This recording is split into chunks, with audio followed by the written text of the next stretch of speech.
Nearly fell off the chair. Hello and welcome to my kitchen in my home. You're very familiar with it, obviously. Normally I'm giving you recipes, but today I'm going to be answering your questions. Back a couple of weeks ago, I asked you to ask me anything, and you guys did in your droves. So thank you, first of all, for all your questions. This is the third one I've done now, so I wondered if you'd run out of questions, but you haven't. Some really good ones have come through, so I'm just going to crack on and start answering them. One of the first questions that was asked, actually, and this is one of the most popular ones, was by Sensitive Light, and it is, I'm a little bit offended by this question, but it is, has there ever been anything you made and didn't like, but said you liked for the camera? Well, it's really easy to answer because the answer is no, of course not. I would never do that. I don't really see the point in doing this if I'm just going to give you recipes that aren't very good or don't taste good. Hopefully I am an accomplished enough baker that I don't really bake stuff that tastes horrendous. And I just wouldn't share anything with you if it wasn't 100% Brillo pads. So the answer to that question is absolutely not. Quite a lot of you wanted me to answer that, so I don't know what you think, what you think of me, but it's wrong. The next question is from Kieran Keown. I'm wondering if you're Irish, Kieran. Can you show us your husband-to-be? And also, you promised us a tour of the Soho bakery and we're still waiting. Right, well, I'll address that one first. I did promise you a tour of the Soho bakery and I'm really, really sorry that I haven't got around to that. I will try and do that in the next few weeks, so stay tuned for that. A couple of other people asked if we could do like a day in the life of Crumbs and Doilies or like a full-on bakery tour. I have done a bakery tour, don't forget, of the main bakery in Wandsworth at Crumbs and Doilies, and you can, I'll put the link to that in the description box below, so you can check that out.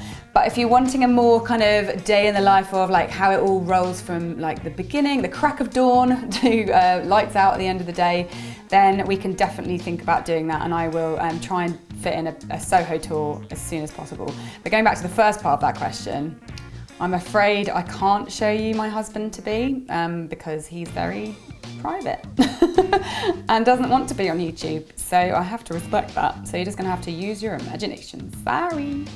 The next question is another one from Sensitive Light, who got in there quite early with a lot of really cracking questions that were really popular. And this is another one about my partner, my boyfriend, stroke husband-to-be. I find the word fiance really gross, so I'm not going to use that one. What did your boyfriend get you for Christmas? Well, he got me lots of stuff. Loads and loads of little things that I kind of hinted about over the year. One of the things that I didn't hint about, which was a surprise, was this awesome, massive, gargantuan book. It's called Larousse Gastronomique, and it is basically a humongous encyclopedia of cookery. So there's everything, it's an A to Z, there's everything from what is Caerphilly cheese to the different kinds of cucumbers and gherkins that there are in the world, how to fillet a fish, what the difference is between double cream and single cream, what different sugars do. It's really interesting. There's a lot of stuff in there that I'll never need to know. This is quite useful to figure out how to make cooking work in your kitchen, and also give you some other skills that you didn't really know you wanted. So I think that's my favourite present that he got me. I don't think I'll be reading it cover to cover because it's massive. Ooh, another thing he got me was this really adorable pot. I think it's a plant pot. I'm going to put a plant in it. You probably can see my plants here. I have a lot of succulents, but I'm really good at just slowly killing succulents, so I'm kind of reluctant to put anything in this little guy in case I kill it really quickly. But this is a really cute little pot anyway. It's from Atelier Stella, who is a ceramicist based in Brighton, and she makes all these lovely little pots with little faces on. It's really, really sweet, so that was another favourite. The Life of Josh asks, what is your favourite savoury food to bake, or your favourite favourite? What is your favourite savoury food to bake? Well, I don't really bake that much savoury food, but I do cook a lot of savoury food, and my absolute favourite thing to cook is risotto. I think it's probably because I love stirring. I can just stir and stir and stir. I find it quite kind of meditative. I also really like eating risotto, which is quite helpful. But a lot of people don't like cooking it because it takes so long and you have to just stay there for ages, just kind of repetitive stirring. But I think that's quite good for me because I get really easily distracted. And so cooking things over a long period of time is not great for me because I tend to forget about stuff. So risotto keeps me chained to the hob, focused on my risotto and making it as good as it can be. And so I love it. I really love it. So there, that's my favourite thing to make. Loads of people, loads of you, want to know how old I am. I can't believe you don't really know how old I am. I feel like I've told you my age a few times. The answer is a very unmysterious 38. I'm going to be 39 in March. Yeah, I don't really feel 38 or 39. Hopefully I don't look 38. I mean, what does a 38-year-old look like? But that is the answer to that question. I'm 38. Lucy Campbell would like to know, what do you do in your spare time? Well, as you all should know by now, I have a dog called Curtis, who is the light of my life, the apple of my eye, my little fur baby. And so I walk him in my spare time quite a lot. Like if I've ever got a day off, before I can consider doing any other kind of activity, I know that I need to take him for a walk. And I usually take him for a walk between 2 and 4 hours. I like to give him a really good, thorough running around. So we like to go to the park and the woods. If I have lots of spare time, I like to get out of London, but that doesn't happen very often. What else do I like to do? Oh, I'm in a choir, which is a little known fact. That's something I do every week. We meet up in North London and there's about 30 of us in the choir and I am a top alto. And we sing really cool songs, like really cool modern songs, but done in like 4 or 6 part harmonies, so it all sounds really amazing. And when we do performances, we have a band, so it all sounds brilliant. And yeah, I love singing. That's why I do choir, because it's something just for me and me alone. I love singing. When I really can't be bothered and I'm like miserable and tired and I've come in from work and it's cold outside and the idea of going out again to choir is like the worst thing ever. If I push through that, I feel absolutely amazing when I get back. I feel really invigorated and energized. And yeah, I'm really pleased with myself. So singing's brilliant, love singing. And I also do yoga, which harks back to another question from last time, which I didn't actually mention, but a lot of people want to know how I stay in shape, which I find hilarious because I don't really feel like I'm like in shape. But I do yoga, so that's something I do to keep fit and flexible and in tune with my body. So that's what I do in my spare time. Rebecca H would like to know, when did you start baking? So some of you probably know this already. I actually started baking really late. I wasn't a kind of bakey child. I mean, I definitely baked some cakes when I was little, but I wasn't really into it.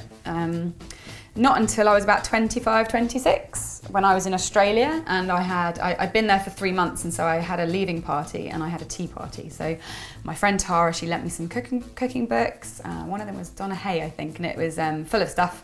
And I just picked a few things at random, like scones, lemon drizzle cake, really simple sort of stuff. And even though, I mean, the scones in particular came out really badly, I just really enjoyed it. And when I came back from Australia and I was back to work and you know, at home when on my days off kind of bored, I would just bake and bake and bake, and I just really loved it. I mean, mostly because I loved eating cake, but I just really loved the process of baking, and I guess I wasn't really aware of that process and how it made me feel until I was a grown-up and a bit more mature. So yeah, 25, 26 was when I started baking.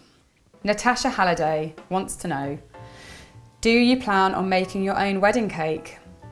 Well, that's really easy. Absolutely not. I have done enough wedding cakes in my time, and I have done enough sort of logistical setups of wedding cakes over the years of crumbs and doilies to know that I would not want that amount of stress, logistical stress on my own wedding day. I want to enjoy getting married, and I want to enjoy you know, having my nails done, not like thrusting my fingers into, you know, a bowl of buttercream. So I won't be making my own wedding cake, but happily I have a great company called Crumbs and Doilies, which you may or may not know, and loads of really talented and wonderful human beings who I'm sure would be grateful to help me out to make my wedding cake. So yeah, I mean, it's really handy that I have a bakery. because hopefully I'll get a discount. A few people want to know, kind of ask this in similar ways, but what is the process of coming up with new recipes? So that might mean for Crumbs and Doilies or for my channel, it's kind of all wrapped up into one a little bit, because certainly for Crumbs and Doilies, it's a real collaborative affair.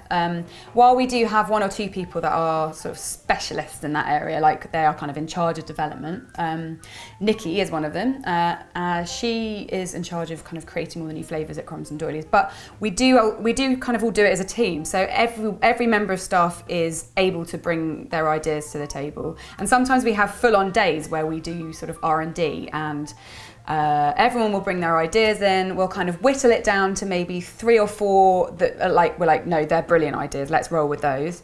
And maybe do 1 round of testing, taste it all, and then do like 1 or 2 adjustments, and then at the end of it, if we're really happy with that product, then that'll go on the menu. And if it's just something that's like, oh, you know, this is going to be too difficult to do, or it's just not quite there, we might shelve it or just bin it all together. But it's a real collaborative thing.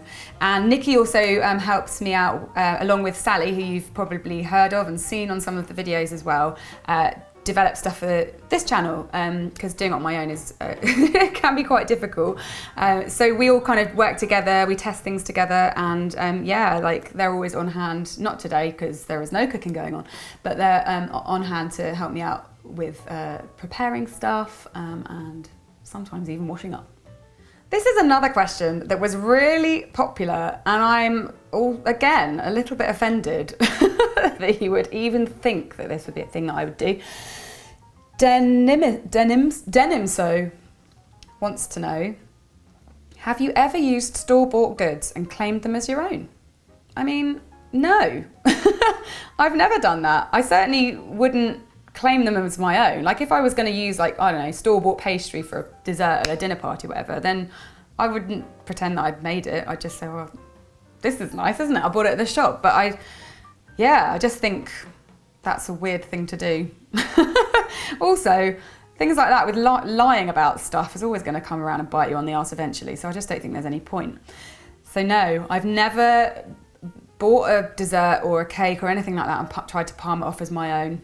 Never, never, never, and I would never do that. Equestrian show jumping, who may be into equestrian show jumping, maybe a horse rider, would like to know, as a businesswoman, what has been the most difficult part about setting up a business, and do you believe social media has played a significant role in your success? I guess, well, this is a 2-part question. So probably the hardest thing about setting up a business, in my experience, obviously my experience is different to a lot of other people's, but it was the workload. And in the early days when I was setting Crumbs and Doilies up and it was just me, I nearly ran myself kind of ragged, and I was working so many hours, it was ridiculous. I'd be so tired that sometimes I'd just kind of burst into tears for no reason. I remember 1 or 2 times being at the pub and talking to someone and I'd just be falling asleep, like literally in their faces. So that wasn't very nice. I didn't see a lot of friends at that time, and I didn't really, my family kind of had to take a back seat, which was really hard. But it all worked out in the end, because now I'm able to hang out with people and have a normal life and not cry because I'm so tired. And, you know, Crumbs and Doilies is doing really, really well. And we have a great team of people. So it's not all just me doing everything, which is way better. Because, you know, being self-employed is brilliant, and a lot of people out there, it's their dream to like not work for anyone else and work for themselves. And that hands down is the best thing. But you know, it is really hard running your own thing, especially if it's just you, because no one else is going to come and do the work for you until you put the structure in place where that's possible. So yeah, that's really hard. Second part of that question is about social media. And when we set up Crumbs and Doilies, I say I set up in the very beginning, but very soon after my almost mental breakdown, my partner Sam came on board and we ran the business together. At that time when we started, there definitely wasn't Instagram. Twitter was kind of new, and YouTube was kind of new too. And YouTube wouldn't have really occurred to us at that point. So we used blogging, and Sam set up a blog, because that was kind of like what people were doing back in the day. And we had a pink gorilla called Ken, Pink Ken, who used to write it for us. And he was like our company mascot.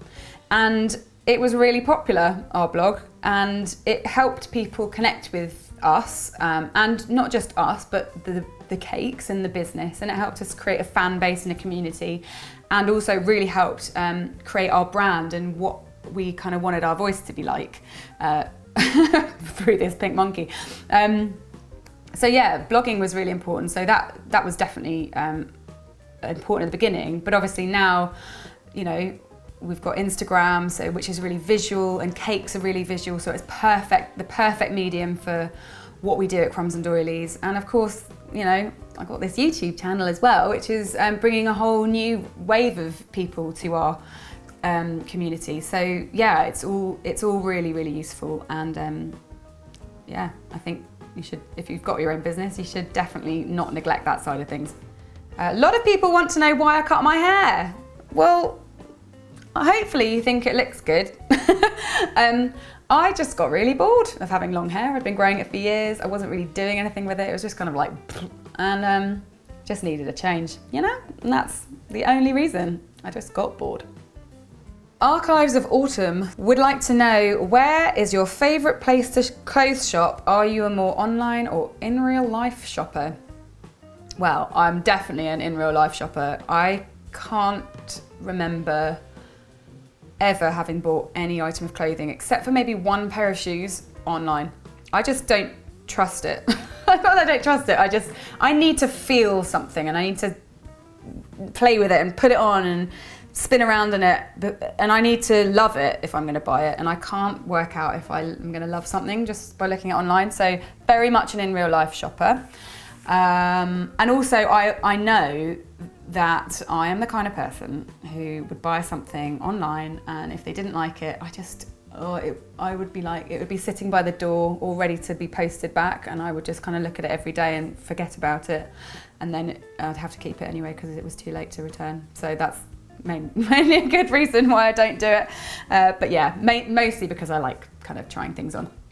In terms of where I shop, few different places. So I used to work at a place called Dover Street Market, which is a very beautiful, very interesting shop. That is where I used to work in the bakery on the top floor, and that is one of my favourite shops.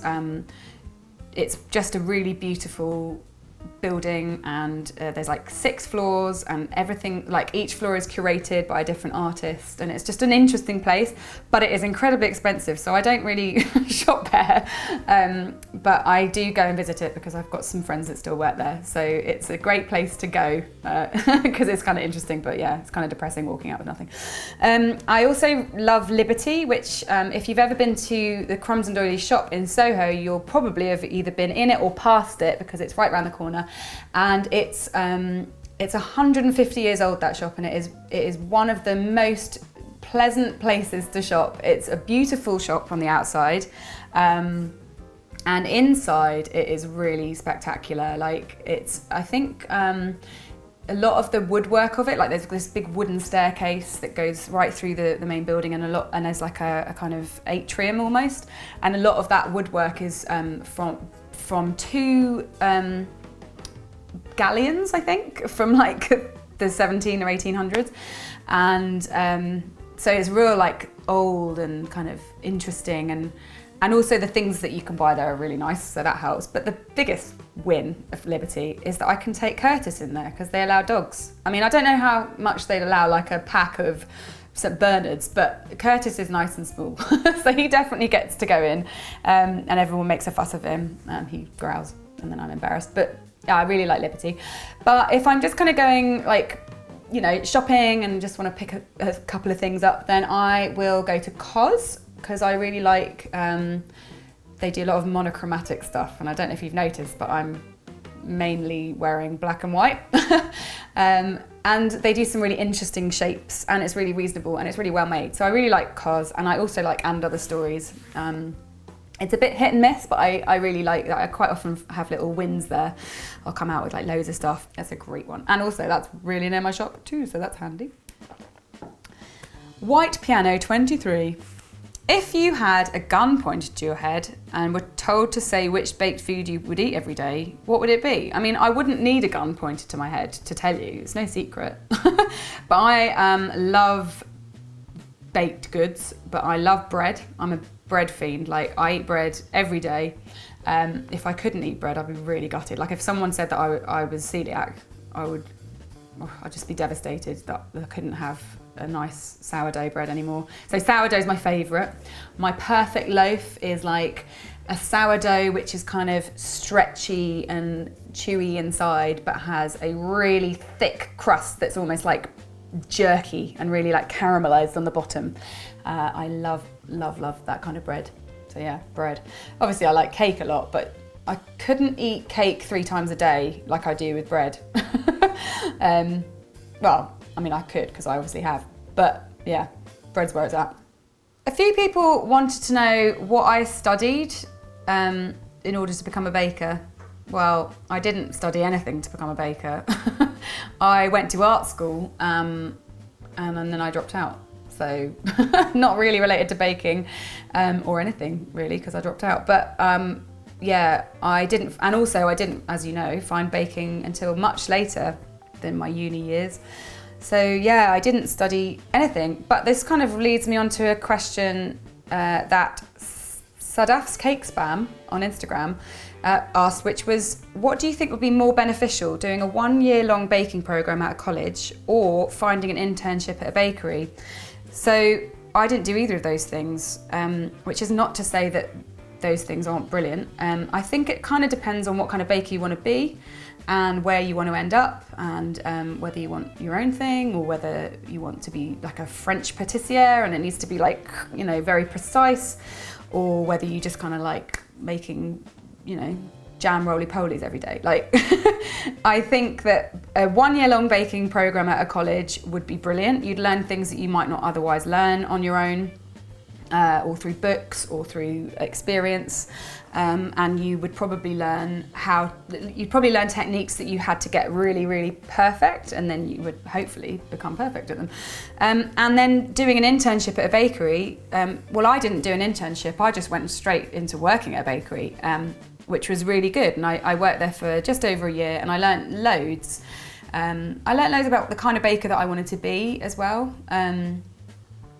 Because it was quite a relaxed bakery. And also I wasn't just baking, I was cooking savoury food as well. And it was a really great experience. It was a really great experience seeing customers' reactions to stuff, which you wouldn't necessarily get at all kinds of baking establishments. But I think, you know, getting a job at a bakery, getting an internship or work experience at a bakery, doing a year-long or 3-year-long degree in baking, all of those things are good. It depends how you approach them and it depends what you want out of them in the end. So I hope, that's not really a very specific answer. I hope that that's helpful in some way. But going back to my original question about being, you know, going to uni, I don't think you need to go to university to bake cakes. Like, I'm self-taught and I'm doing all right. There's lots of things that I don't know. There's lots of things that I would love to know. And maybe if I had my time again, I would go to culinary school or, you know, do a baking course, but I didn't. And this is how I've turned out. I think it's all within your power, what you want to get out of it. Evie Hal would like to know, if you had another career, what would it have been? Actually, a few people asked this in kind of different ways, like what would I be doing if I wasn't doing crumbs and doilies?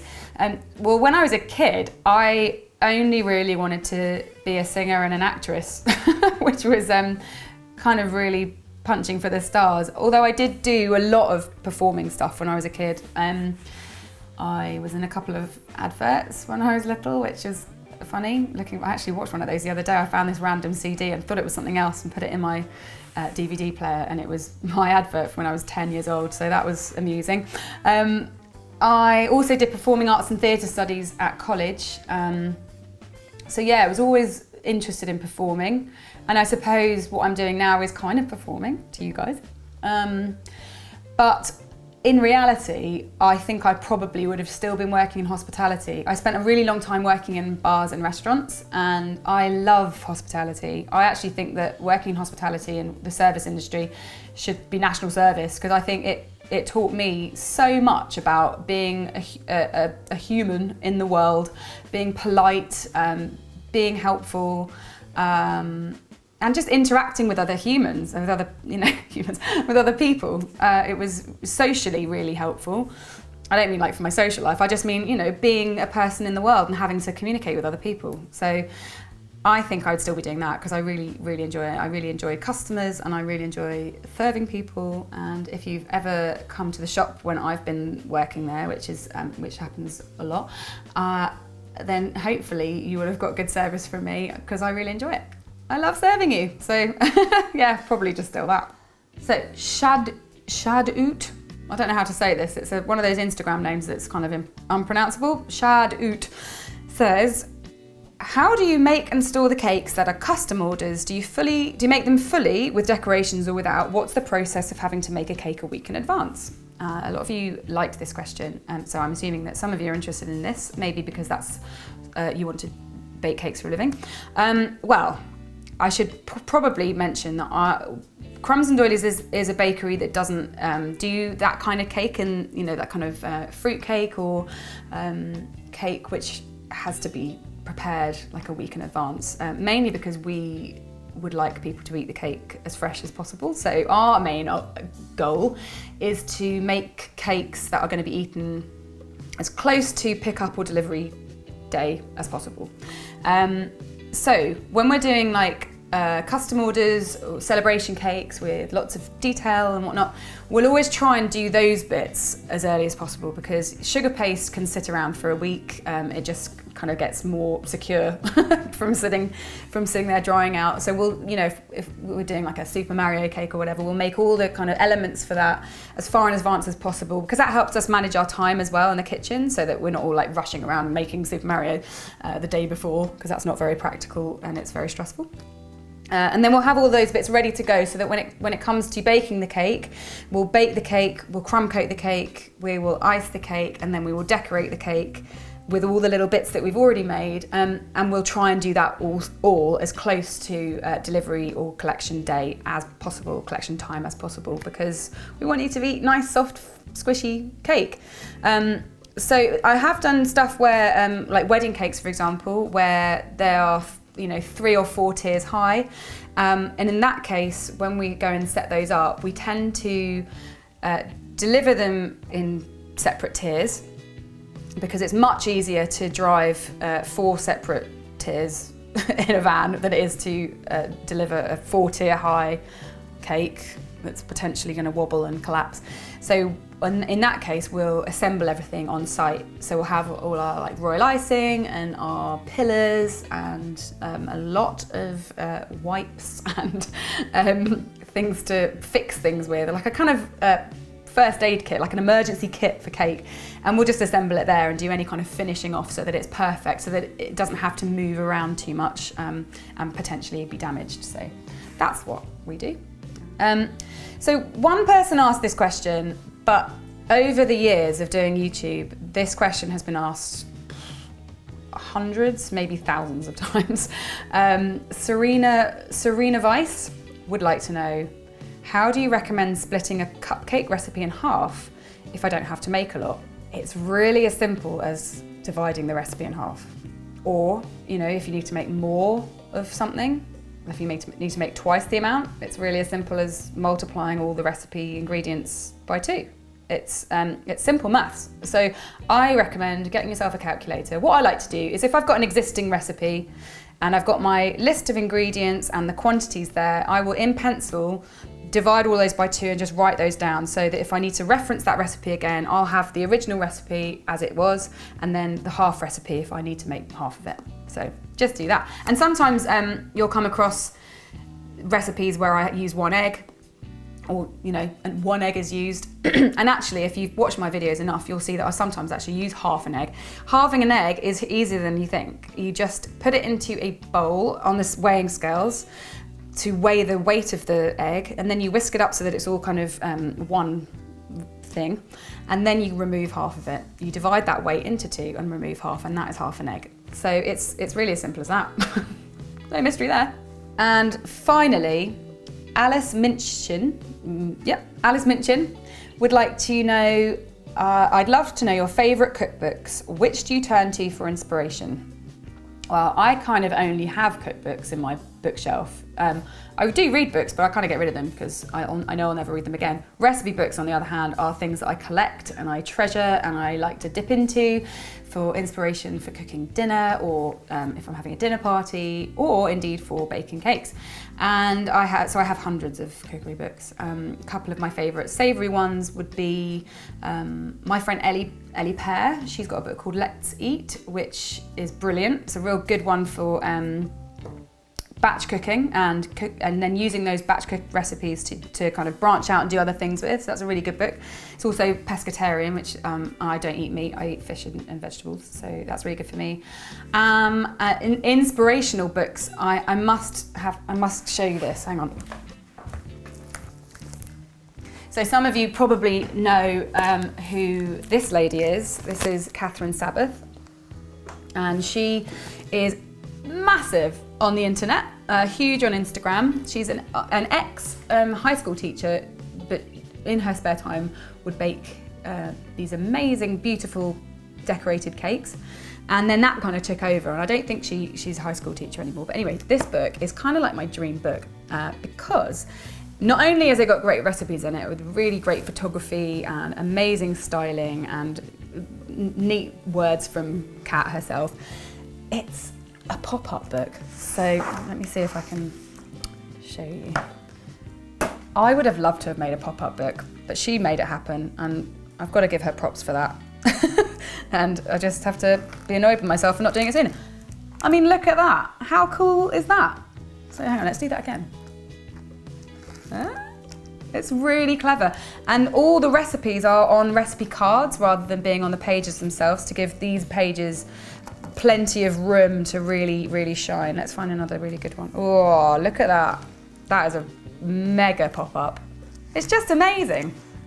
So she actually did a Kickstarter campaign to fund this book, for which I donated some money, and that's why I have this amazing thing. I think there were only like 100 or 200 made. Everything's assembled by hand, so it's a real labour of love. So this book really inspires me, not only because it's beautiful and the recipes are inspiring and visually it's really a delight, just that she made it happen. Like, she wanted to do this book, she didn't have the funds, she put it out there, she got the general public to back her, and then produce this beautiful, beautiful, beautiful thing, which takes pride of place on my bookshelf right at the front so everyone can see it, and every now and then I get it out and have a little pop-up.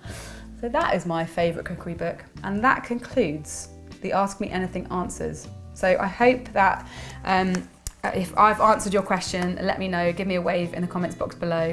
Hopefully I'll do this again if you're interested, if there's more stuff you want to know. I'm happy to answer. In the meantime, you can always ask me questions in the comments box after my videos, and I will try and answer them if I know the answer. But yeah, hopefully you enjoyed that, and I'll be back next week with another recipe. So I'll see you then. Bye.